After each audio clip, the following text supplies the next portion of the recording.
Thank you. Please, thank you. Please, thank you very, very much. Today, the topic of my speech today is deadly serious, and I think it needs to be made at the outset of this campaign. In the winter of 1777, it was harsh and cold as the Continental Army marched to Valley Forge. General George Washington knew he faced the most daunting of tasks: to fight and win a war against the most powerful empire existent in the world at the time. His mission was clear: liberty, not conquest; freedom, not domination; national independence, not individual glory. America made a vow: never again would we bow down to a king. Months ahead would be incredibly difficult. But General Washington knew something in his bones, something about the spirit of the troops he was leading, something about the soul of the nation he was struggling to be born. In his general order, he predicted, and I quote, "With one heart and one mind, with fortitude and with patience, they would overcome every difficulty," the troops he was leading. And they did. They did. This army that lacked blankets and food, clothes and shoes, this army whose march left bloody bare footprints in the snow, this ragtag army made up of ordinary people, their mission, George Washington declared, was nothing less than a sacred cause. That was the phrase he used, a sacred cause. Freedom, liberty, democracy, American democracy. I just visited the grounds of Valley Forge. I've been there a number of times from the time I was a Boy Scout years ago. You know, it's the very site that I think every American should visit, because it tells the story of the pain and the suffering and the true patriotism it took to make America. Today, we gather in a new year, some 246 years later, just one day before January 6th. A date forever shared in our memory because it was on that day that we nearly lost America, lost it all. Today, we're here to answer the most important of questions. Is democracy still America's sacred cause? You need it.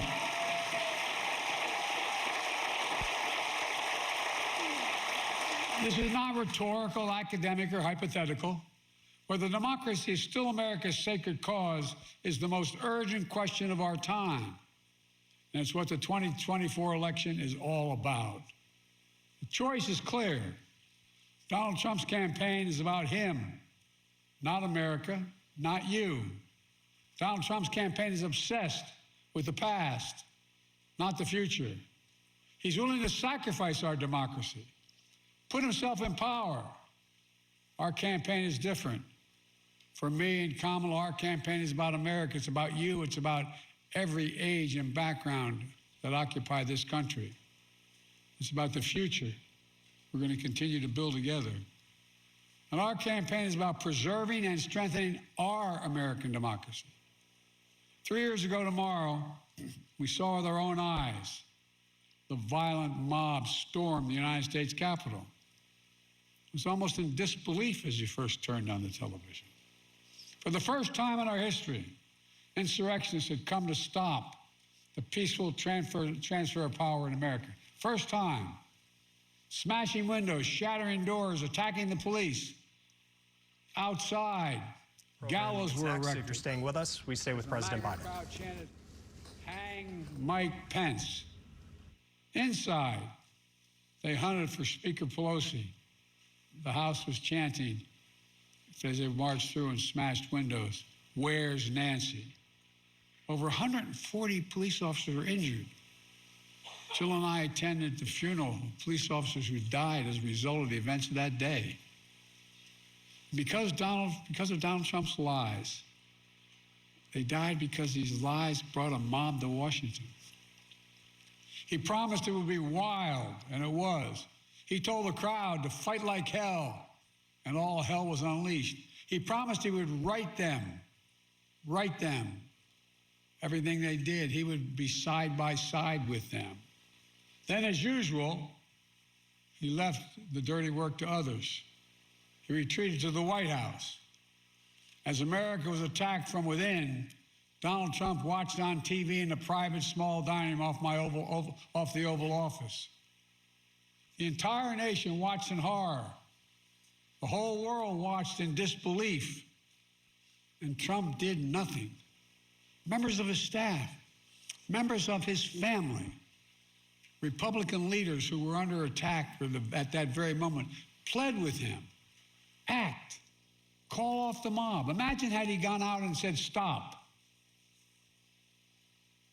And still, Trump did nothing. It was among the worst derelictions of duty by a president in American history. An attempt to overturn a free and fair election by force and violence. A record 81 million people voted for my candidacy and to end his presidency. Trump lost the popular vote by 7 million. Trump's claims about the 2020 election never could stand up in court. Trump lost 60 court cases, 60. Trump lost the Republican-controlled states. Trump lost before a Trump-appointed judge, and then judges. This is Scripps News Live. We're listening in to President Biden's re-election campaign speech in Pennsylvania. Trump lost recount after recount after recount in state after state. But in desperation and weakness, Trump and his MAGA followers went after election officials who ensured your power as a citizen would be heard. These public servants had their lives forever upended by attacks and death threats for simply doing their jobs.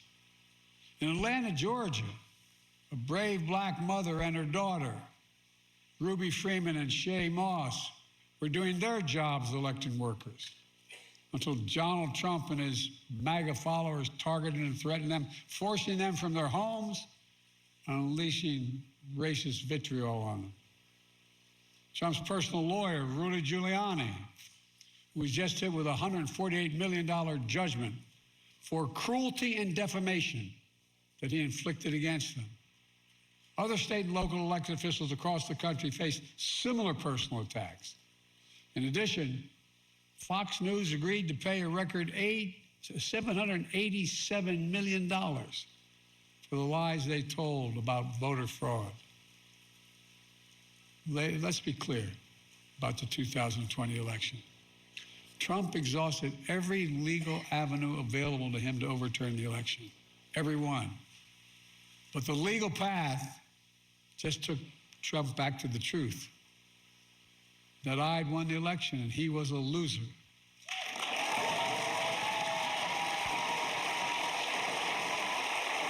Well,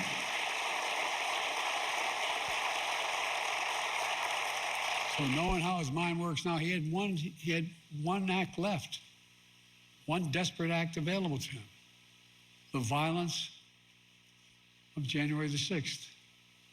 And since that day, more than 1,200 people have been charged for their assault on the Capitol. Nearly 900 of them have been convicted or pled guilty. Collectively, to date, they have been sentenced to more than 840 years in prison.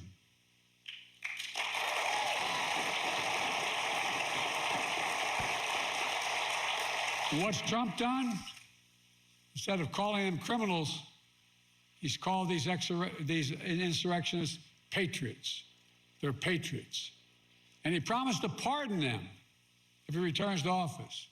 Trump said that there was a lot of love on January the 6th. The rest of the nation, including law enforcement, saw a lot of hate and violence.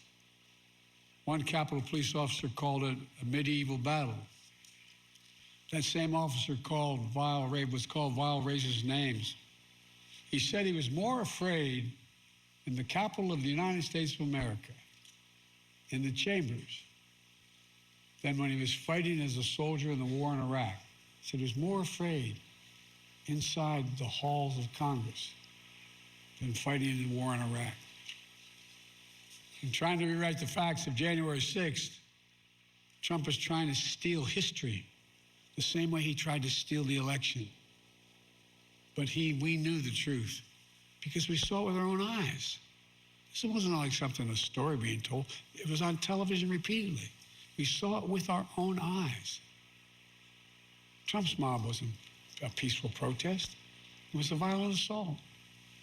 They were insurrectionists, not patriots. They weren't there to uphold the Constitution. They were there to destroy the Constitution.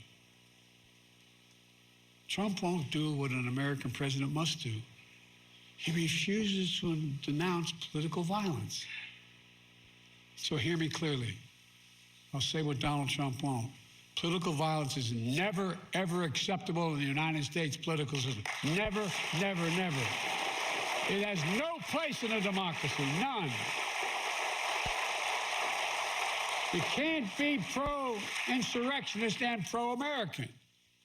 And yet Trump and his MAGA supporters not only embrace political violence, but they laugh about it. At his rally, he jokes about an intruder, whipped up by the big Trump lie, taking a hammer to Paul Pelosi's skull and echoing the very same words used on January 6th. Where's Nancy? And he thinks that's funny. He laughed about it. What a sick... My God.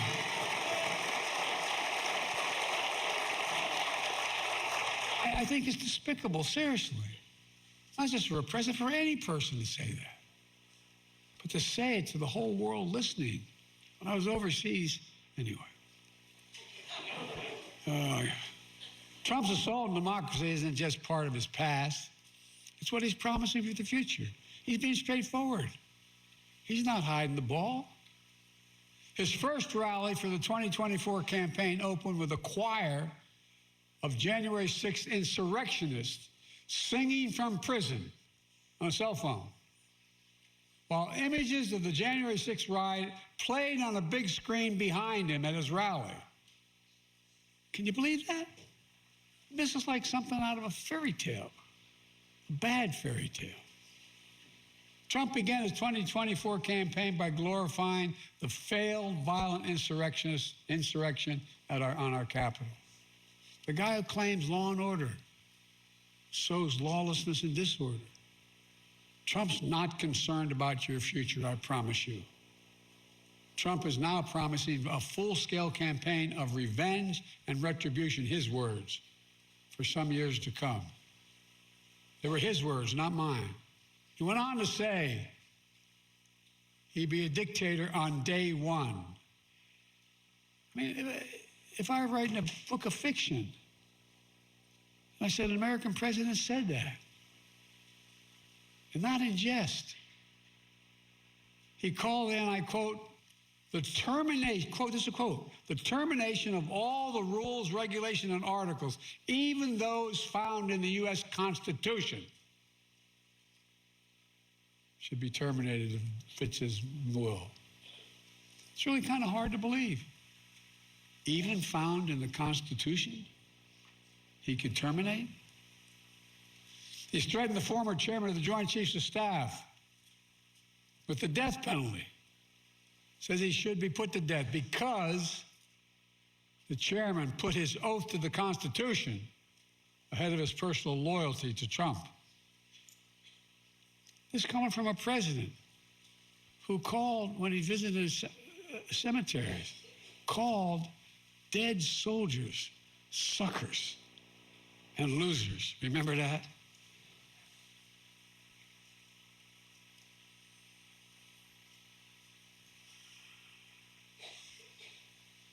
Sometimes I'm really happy the Irish in me can't be seen. It was right around the time I was at Bo's grave, Tommy. How dare he? Who in God's name does he think he is? With former aides Trump plans to invoke the Insurrection Act, which will allow him to deploy, which is not allowed to do in ordinary circumstances, allow him to deploy U.S. military forces on the streets of America. He said it. He calls those who oppose him vermin. He talks about the blood of America as being poisoned, echoing the same exact language used in Nazi Germany. He proudly posts on social media the words that best describe his 2024 campaign, quote, revenge, quote, power, and quote, dictatorship. There's no confusion about who Trump is, what he intends to do. I placed my hand on our family Bible, and I swore an oath on the very same steps of the Capitol, just 14 days after the attack on January the 6th. As I looked out over the capital city, whose streets were lined with National Guard to prevent another attack, I saw an American that had been pushed to the brink, America that has been pushed to the brink. But I felt enormous pride, not in winning, I felt enormous pride in America, because American democracy had been tested. American democracy had held together. And when Trump had seen weakness in our democracy and continues to talk about it, I saw strength, your strength. It's not hyperbole, your strength, your integrity, American strength and integrity. Ordinary citizens, state election officials, the American judicial system had put the Constitution first, and sometimes at their peril, Because of them, because of you, the will of the people prevailed. Not the anger of the mob or the appetites of one man. When the attack on January 6th happened, there was no doubt about the truth. At the time, even Republican members of Congress and Fox News commentators publicly and privately condemned the attack. As one Republican senator said, Trump's behavior was embarrassing and humiliating for the country. But now that same senator and those same people have changed their tune. As time has gone on, politics, fear, money, all have intervened. And now these MAGA voices who know the truth about Trump on January 6th have abandoned the truth and abandoned the democracy. They made their choice. Now the rest of us, Democrats, independents, mainstream Republicans, we have to make our choice. I know mine, and I believe I know America's. We'll defend the truth, not give in to the big lie. We'll embrace the Constitution and the Declaration, not abandon it. We'll honor the sacred cause of democracy, not walk away from it. Today, I make this sacred pledge to you: the defense, protection, and preservation of American democracy will remain, as it has been, the central cause of my presidency.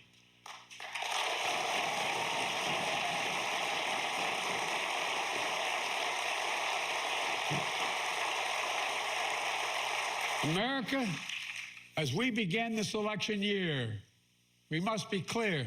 Democracy is on the ballot. Your freedom is on the ballot. Yes, we'll be voting on many issues. On the freedom to vote and have your vote counted. On the freedom of a choice. The freedom to have a fair shot. The freedom from fear. And we'll debate and disagree. Without democracy, no progress is possible. Think about it. The alternative to democracy is dictatorship. The rule of one, not the rule of we, the people. That's what the soldiers of Valley Forge understood. And so was me. We have to understand it as well.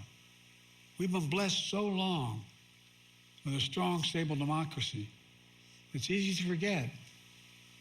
why so many before us risked their lives and strengthened democracy, what our lives would be without it. Democracy means having the freedom to speak your mind, to be who you are, to be who you want to be. Democracy is about being able to bring about peaceful change. Democracy is how we open the doors of opportunity wider and wider with each successive generation, notwithstanding our mistakes. But if democracy falls, we'll lose that freedom. We'll lose the power of we, the people, to shape our destiny. If you doubt me, look around the world. Travel with me as I meet with other heads of state throughout the world. Look at the authoritarian leaders and dictators Trump says he admires. He out loud says he admires. I won't go through them all. It'll take too long. Look, remember how he refers to what he calls love letter exchanges between he and the dictator of North Korea? Those women and men out there in the audience who ever fought for the American military, would you ever believe you'd hear a president say something like that? His admiration for Putin. I could go on. And look at what these autocrats are doing to limit freedom in their countries. They're limiting freedom of speech, freedom of press, freedom to assemble, women's rights, LGBTQ rights. People are going to jail, so much more. It's true, the push and pull of American history is not a fairy tale. Every stride forward in America is met with ferocious backlash many times from those who fear progress and those who exploit that fear for their own personal gain. From those who traffic in lies, toll for power and profit. For those who are driven by grievance and grift, consumed by conspiracy and victimhood.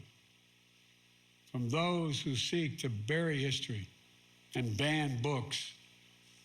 Do you ever think you'd be in a political event talking about book banning for on a presidential election? The choice and contest between those forces, those competing forces, between solidarity and division is perennial. But this time it's so different. You can't have a contest. You can't have a contest if you see politics as an all-out war instead of a peaceful way to resolve our differences. All-out war is what Trump wants. And that's why he doesn't understand the most fundamental truth about this country.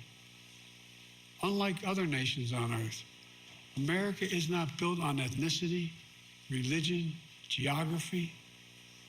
We're the only nation in the history of the world built on an idea. Not hyperbole, built on an idea. We hold these truths to be self-evident, that all men and women are created equal. It's an idea. Declared in the Declaration, created in a way that we've viewed everybody as equal and should be treated equal throughout their lives. We've never fully lived up to that. We have a long way to go. But we've never walked away from the idea. We've never walked away from it before. And I promise you, I will not let Donald Trump and the MAGA Republicans force us to walk away now.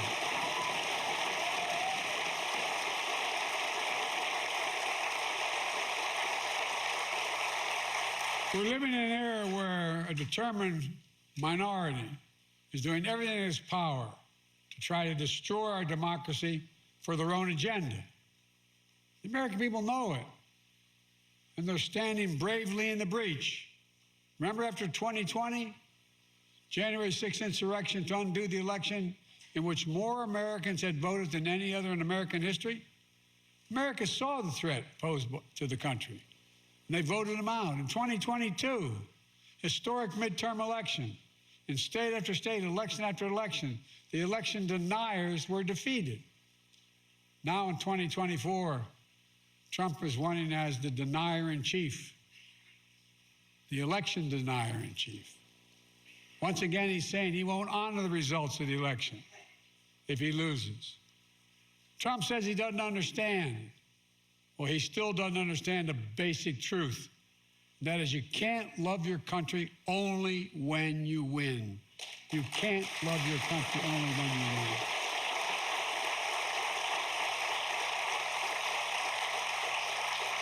So I'll keep my commitment to be president for all of America, whether you voted for me or not.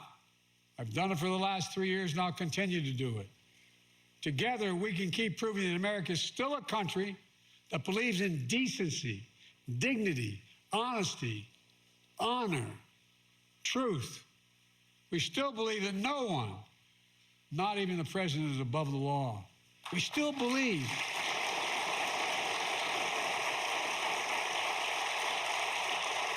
the vast majority of us still believe that everyone deserves a fair shot at making it.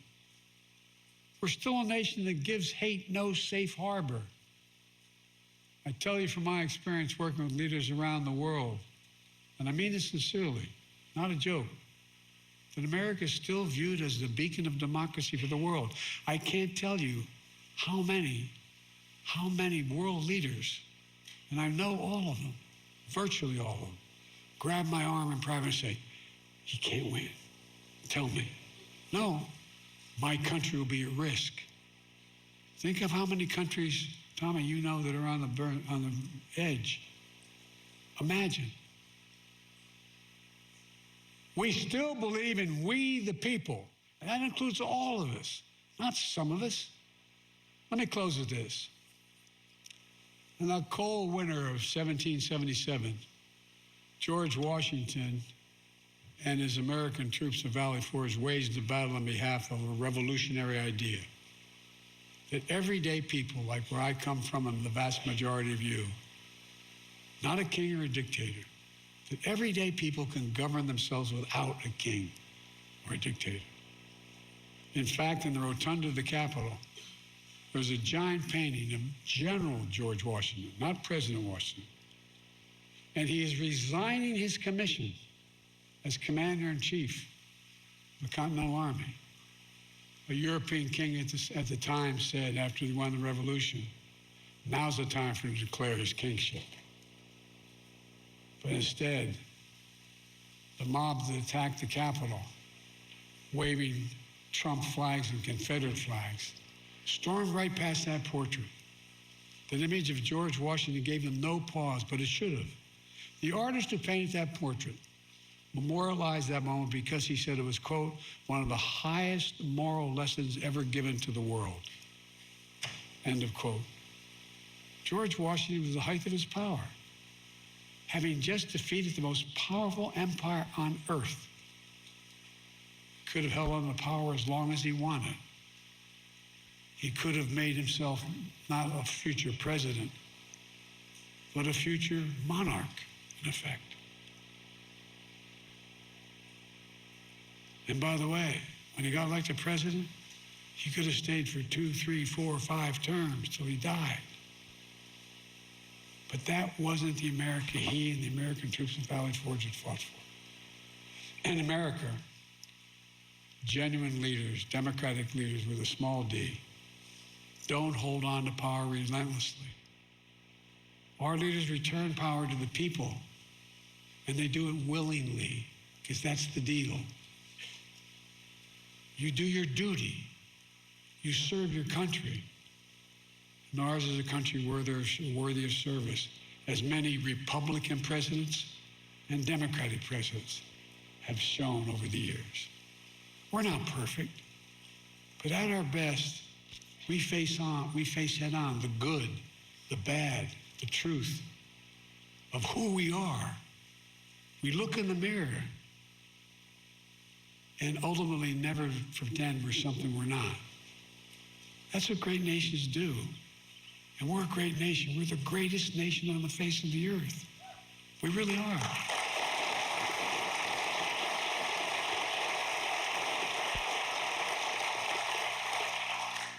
That's the America I see in our future. We get up. We carry on. We never bow. We never bend. We speak of possibilities, not carnage. We're not weighed down by grievances. We don't foster fear. We don't walk around as victims. We take charge of our destiny.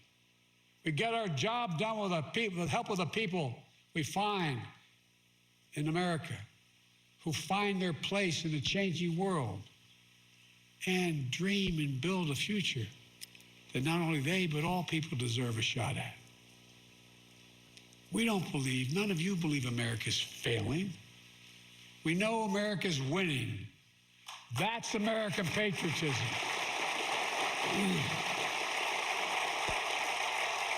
It's not winning because of Joe Biden. It's winning. It's the first national election since January 6th. Insurrection placed a dagger at the throat of American democracy since that moment. We all know who Donald Trump is. The question we have to answer is, who are we? That's what's at stake.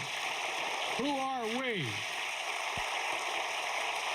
In the year ahead, as you talk to your family and friends, cast your ballots. The power is in your hands. After all we've been through in our history, from independence to civil war, to 2 world wars, to a pandemic, to insurrection, I refuse to believe that in 2024, we Americans will choose to walk away from what's made us the greatest nation in the history of the world. Freedom, liberty, democracy is still a sacred cause. And there's no country in the world better positioned to lead the world than America. That's why, I've said it many times, that's why I've never been more optimistic about our future, and I've been doing this a hell of a long time. Just to remember who we are, with patience and fortitude, with one heart. We are the United States of America, for God's sake. I mean it. There is nothing. I believe with every fiber there is nothing beyond our capacity if we act together and decently with one another. Nothing, nothing, nothing. I mean it. We're the only nation in the world that's come out of every crisis stronger than we went into that crisis. That was true yesterday. It is true today. And I guarantee you will be true tomorrow. God bless you all, and may God protect our troops. Thank you.